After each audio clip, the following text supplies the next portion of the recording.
Okay, welcome everybody. Good morning, good afternoon, good evening, depending on where you are in the world. I'm Lori Kennedy, and as you can see, I have a very special guest with me here today.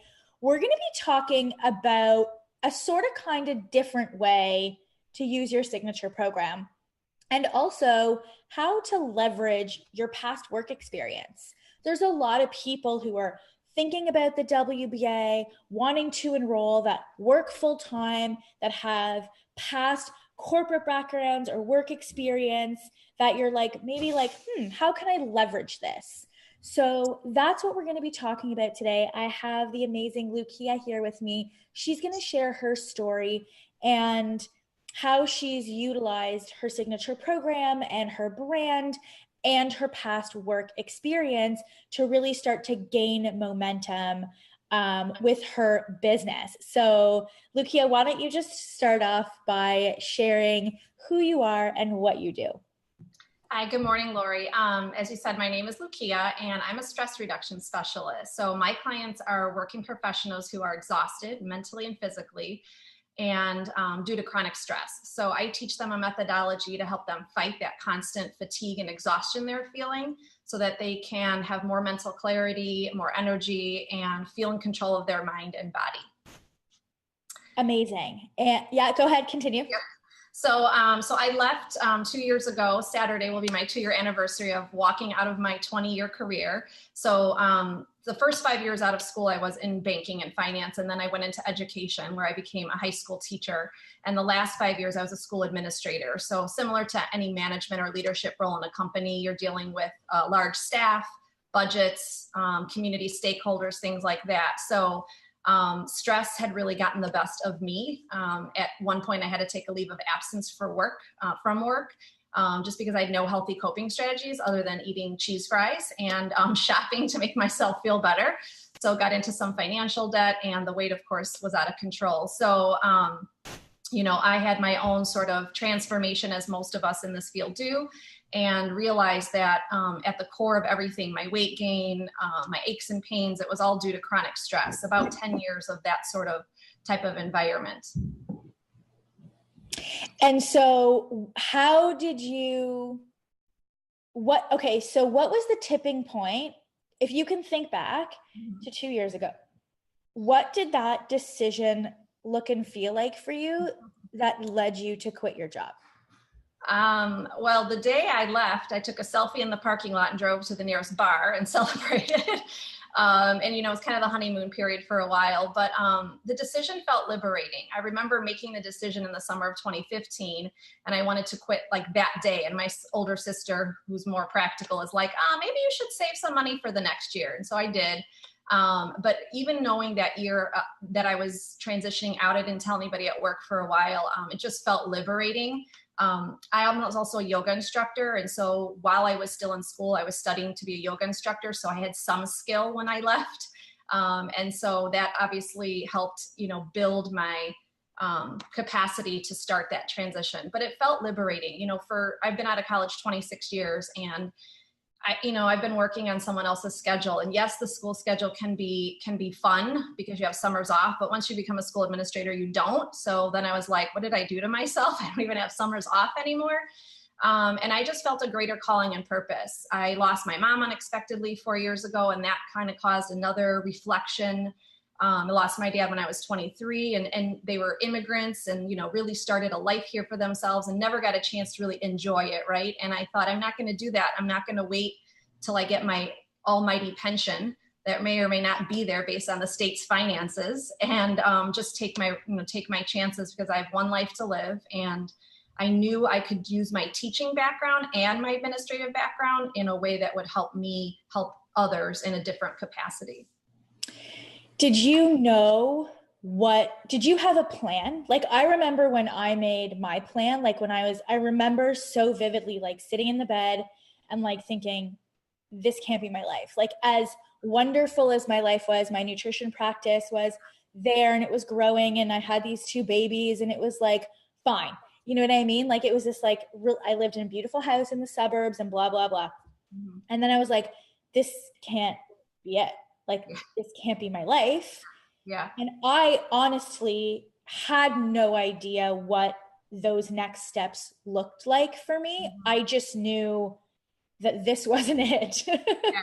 Yeah, I mean, good question. I had done some research. So the summer of 2015, I went to this beautiful mindfulness resort called Miraval in Tucson, Arizona. Okay. And I was like, oh my gosh, there's an entire industry devoted to wellness. Like, you know, and that's where I was like, I could probably work at one of these places someday, right? Or be a guest lecturer here. It was just amazing. And that's when I had the aha moment of what I wanted to do. And I had been practicing yoga for a long time at that point, and it really helped me heal. And I thought, oh, you know, maybe I can do this. And so my plan was just to have a much more flexible life.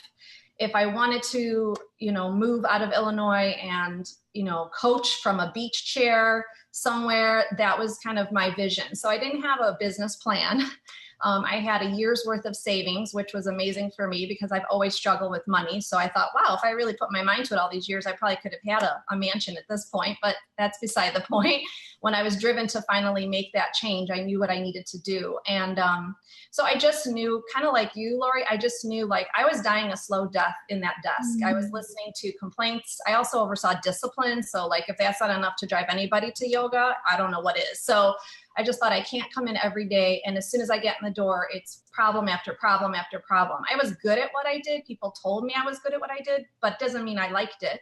They're like, oh, you're so good at it. And literally jaws dropped when I announced I was leaving because people thought I was going to be the principal or the superintendent. And nobody leaves a six-figure salary with a pension and benefits in education at that year mark, you know, maybe up to year 10, but people were flocking to my office more or less like, how are you doing this? Because I'm miserable and I want to leave. So I guess my plan was loosely based on, I knew I wanted to be a wellness coach because I had been coached and I knew how it helped me. And I wanted to be a yoga instructor. Beyond that, which is why I found you, thank God, I had no idea. Like, I just thought, oh, clients are going to show up and need my help. So I think there's something to be said, you know, we talk about this a lot about like the zone of genius, right? yeah, Like the WBA, we've talked about it.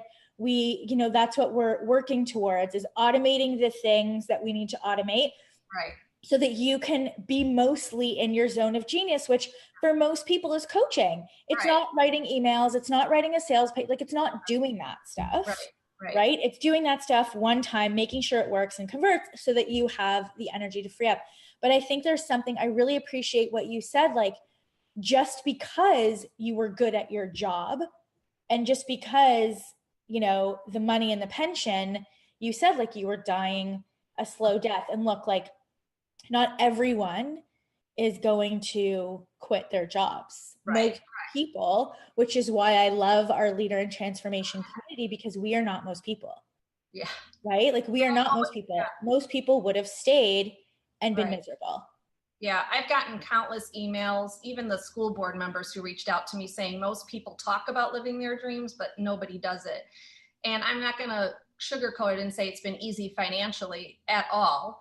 But, you know, I have no plan B. So, you know, I'm not going back to that world. So this is Yeah, it. no, I think having the courage, you know, you obviously had the courage to take that step, whereas most people don't have the courage, right? And you did it smartly, like, you know, you did it, you saved up for a year. I did it where I had basically two businesses that I was running for years at the same time, like almost two and a half years until I was able to transition out of nutrition. Um, and I think not enough people are talking about, you know, having money or like a side hustle or something that like fuels, you know, that startup, because it is financially strapping, I would say. For sure. So okay, so tell us why you decided to enroll in the academy.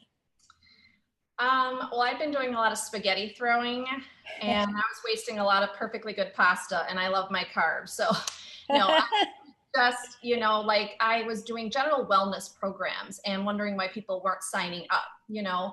I had one group program actually last summer, and that was, I think, a fluke. It was a lot of my former colleagues who were teachers, so they were off in the summer, but it actually was great. I had 7 people in person for a 12-week program that committed for a whole summer.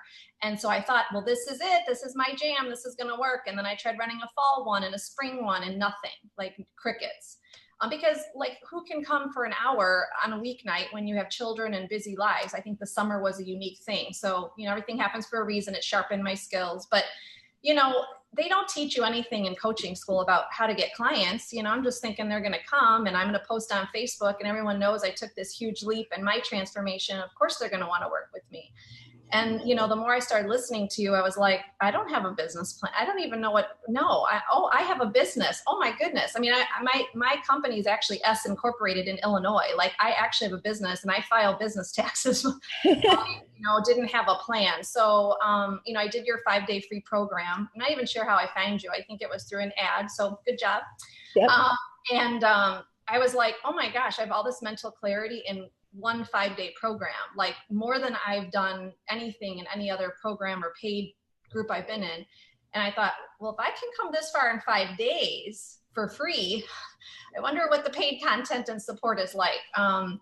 So of course, like everybody, probably I hesitated with money, but I thought, well, what's another whatever on top of everything else I've already spent that's not given me results. Mm-hmm. So honestly, it was a no-brainer, and you offer, options for payments, and that was another appeal to me. So I'm US, so the dollar's also yeah, nicer for us. But yeah, I mean, honestly, Laura, it's just because I was lost, and it was a year mark, a little over a year, and I was like, you've got to get things going here. Your savings are running out. You need to figure it out, and you know nothing about online anything.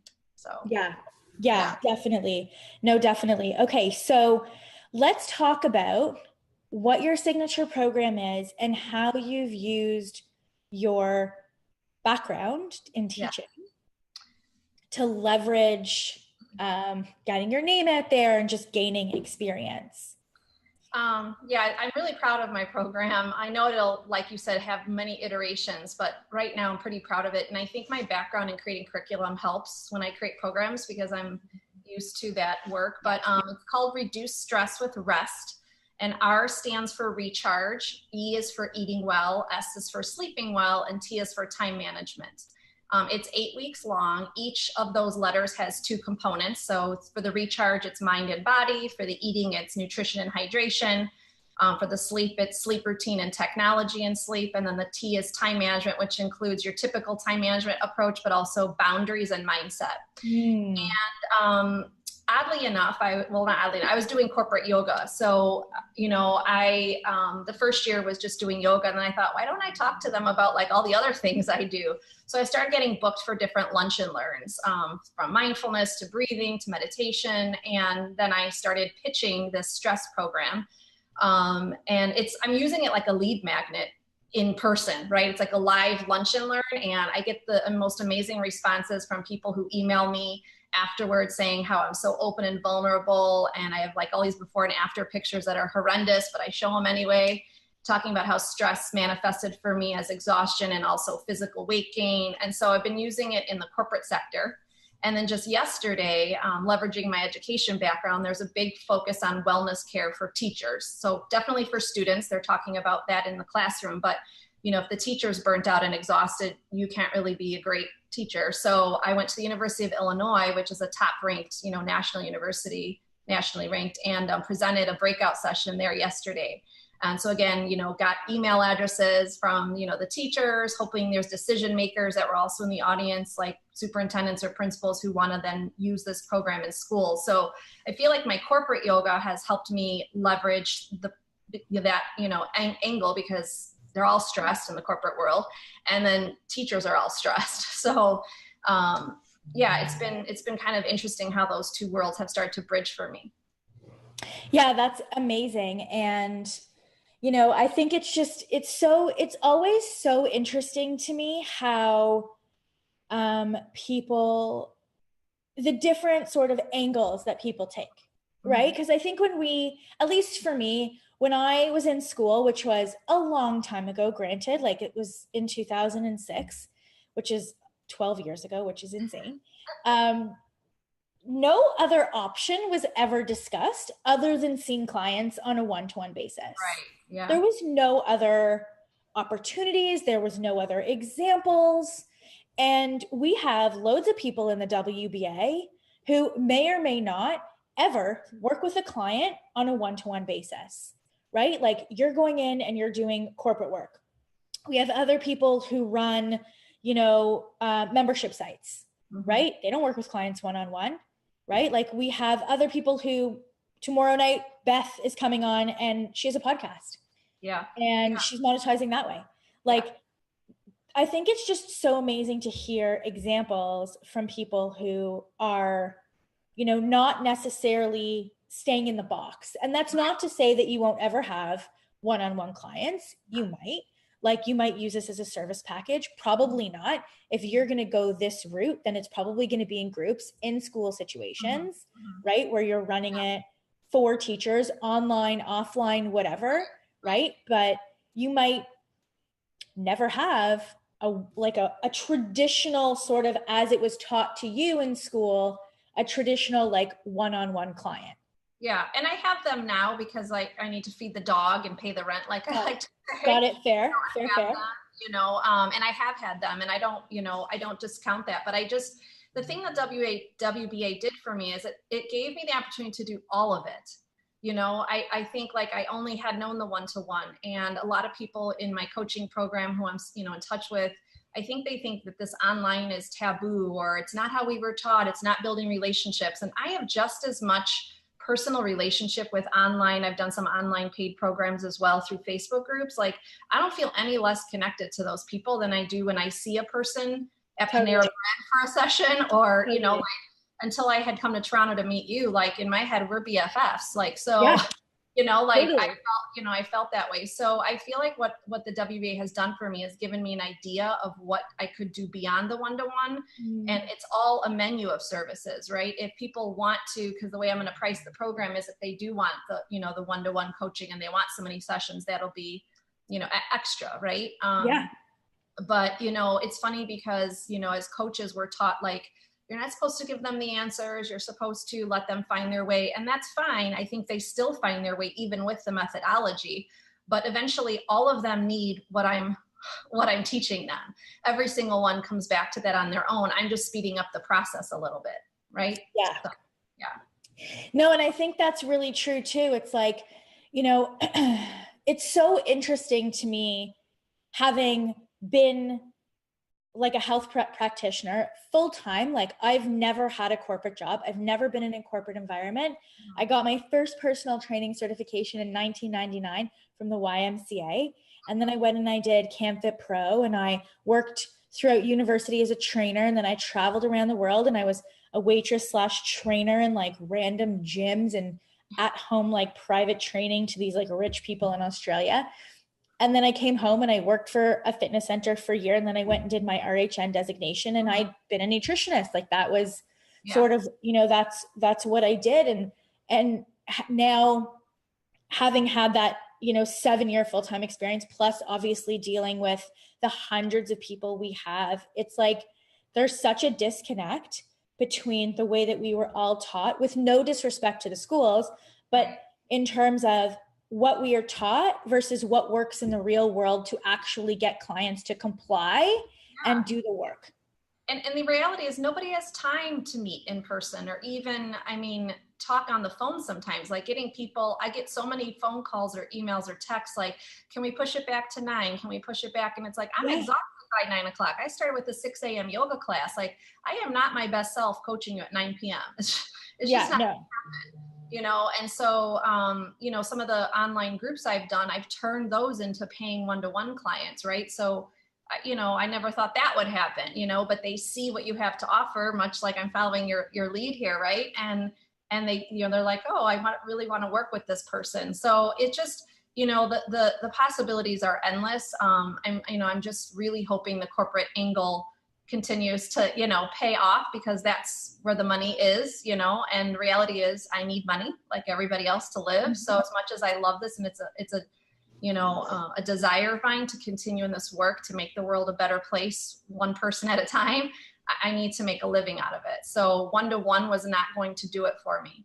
Yeah. And I think, one of the things that we often talk about in the WBA is money Mm-hmm. and is this whole, when people come in, it's so funny. Like when people come in, they're super shy about money and they don't want to like talk Mm-hmm. about money and they don't know how much money they want to make. And then like 6 months later, that's like, we're talking about money, we're talking about lead cost, we're talking about ads and acquisition. And like, it's this transition from being this coach first or this designation first to now really coming at it and thinking about your business like a business person would. Yeah, yeah, for sure. Right? What were some of the biggest aha moments that you got from being in the WBA? Um, that I actually was a business and not a hobby. Um, I mean, I literally have learned a whole new language. I mean, I speak Greek, but the whole technology is a whole nother. I'm like, click funnel, lead pages, say what? I still have to. I think I told you at the mastermind, I'm on an as need to know basis because I get a little bit like what.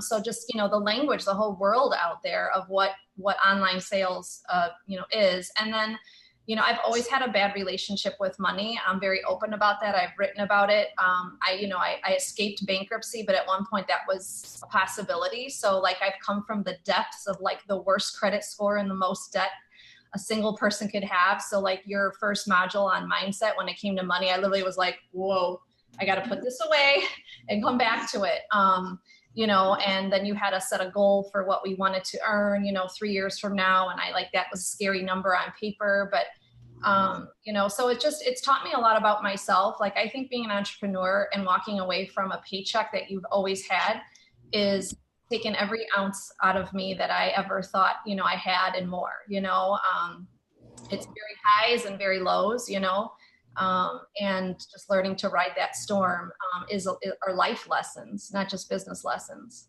Yeah, I think they're 99.9% all life lessons. Yeah. I mean, yeah, I've learned a ton of the content. Like, don't get me wrong, your content is spectacular. I go back to the videos constantly, but that's a given, right? Like, you're not going to not give us content. It's more of the life lessons.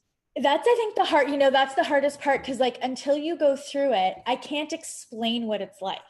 Yeah, no, I try I to can't explain to people. Yeah. I can't explain to people what it feels like to get a PayPal notification or not get a PayPal notification, or have it work on something and have it challenge like who you are as a person. Like, I can't explain what that feels like. And so it's so hard, and not that I would even put that on a sales page, but that's really for me anyway, it's like, you're going to, like, for people who are potentially even thinking about the WBA, it's like, look, you're going to go down this journey. Please let me be there with you because you're going to be so messed up about it. It's not even funny. Yeah. I mean, it's like the Wild West out there trying to figure it out on your own. And, I take such pride in creating things. And I think I really loved that aspect when I was a teacher. And then I saw the aha moments in the kids. And it's the same way with coaching, and so it's just, I just take such pride. Like I know my first year fully out of my career, I made a third of what I made in my final salary. And rather than be upset about that, I literally had tears because I was like, that is every down dog I've ever taught. Yeah.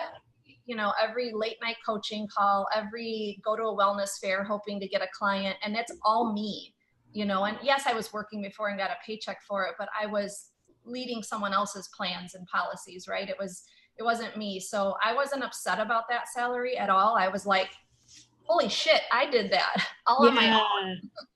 So that's amazing. And I think, it's so funny. It's like people quit their jobs, let's say they're like secure jobs, to work twice as many hours on their own stuff. A little nuts. Right? But it feels, even in the dark moments, it still feels way better. Yeah, I mean, because I think I was not my authentic self as an administrator. You're carrying out policies and laws and regulations that, let's face it, the government doesn't know what they're doing, much less with education. So, it just was like, it never felt authentic to me after a while. I was more authentically me when I was in a relationship role, which was teaching. Yeah. But I'm kind of someone who's been there, done that, and didn't want to go back to the classroom because everyone thought, oh, well, why don't you just go back to the classroom? And I'm like, no, I've done that. I think my calling is on a bigger level with adults now. So Yeah.